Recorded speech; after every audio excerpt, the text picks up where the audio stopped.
విశాఖ ఇసుక తోటలో ఓ బహుళ అంతస్తుల భవనం అగ్ని ప్రమాదం జరిగింది. ఈ భవనంలోని ప్రముఖ కార్ల షోరూంలో మంటలు వ్యాపించాయి. ఉదయం 6 గంటల సమయంలో భవనం నుంచి దట్టమైన పొగ రావడంతో స్థానికులు, భవన వాచ్మెన్ అప్రమత్తమయ్యారు. స్థానికుల సమాచారం మేరకు హుటాహుటిన ఘటనా స్థలానికి చేరుకున్న అగ్నిమాపక సిబ్బంది సుమారు 3 గంటలకు పైగా కష్టపడి మంటల్ని అదుపు చేశారు. భవనంలో కార్ల షోరూం ఉండటం, కార్ల మరమ్మత్తు నిమిత్తం వినియోగించిన వ్యర్థ పదార్థాలు ఉండటం మంటలు వ్యాప్తికి కారణమయ్యాయని అగ్నిమాపక శాఖ అధికారులు చెప్పారు. సెల్లార్లో ప్రమాదం జరగడం వల్ల ఫైర్ ఫైటింగ్ కు ప్రతికూల వాతావరణం ఇబ్బంది పెట్టిందన్నారు. ప్రమాదం జరిగిన భవనంలో జిమ్ ఉందని, అందులో ఇరుక్కుపోయిన 10 మందిని అద్దాలు పగలగొట్టి బయటకు తీసుకొచ్చామన్నారు. ఈపీడీసీఎల్ అధికారులు ప్రమాదం జరిగిన భవనాన్ని పరిశీలించారు.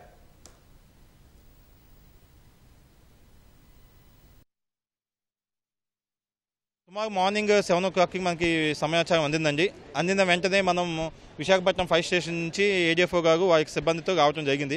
ఇక్కడున్న సిచ్యువేషన్ తీవ్రతను బట్టి ఫర్దర్ కాల్స్కి ఇవ్వడం జరిగింది. వేరే స్టేషన్స్ కూడా సుమారు 7 వెహికల్స్ మనం డిప్లాయ్మెంట్ చేశామండి. ఇది ఇనిషియల్గా ఫైర్ వచ్చేసరికి సెగాలో జరిగినట్టు మాకు అర్థమైంది.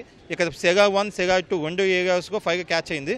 సో మనం 2 టీమ్స్ 2గా డివైడ్ అయిపోయి ఒక ఏడీఎఫ్ఓని ఒక ఫైర్ ఫైటింగ్ వైపు నుంచి ఇంకో ఏడీఎఫ్ ఇంకో వైపు నేను ఓవర్ మానిటరింగ్ చేసుకుని పైన ఎవాక్యుయేషన్ చేసామని దింపడం జరిగింది.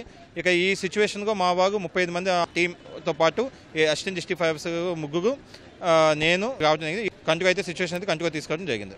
ఫైర్ ఫైటింగ్ చేసే ముందు మనం ప్రజల్ని అవేర్నెస్ చేయడం జరిగింది.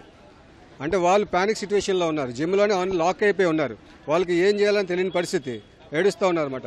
ఈ లోపల మనం ప్రజలకు అవేర్నెస్ చేసుకుంటూ ఏంటంటే మీ దగ్గర ఉన్న డంబల్స్తోని ఆ గ్లాసెస్ బ్రేక్ చేయమని చెప్పడం. దానివల్ల ఏమైందంటే స్మోక్ బయటకు వచ్చింది. మెయిన్ అంటే లైఫ్ లాస్ లేకుండా చూసుకుంటూ తర్వాత we had done parallelly fire fighting.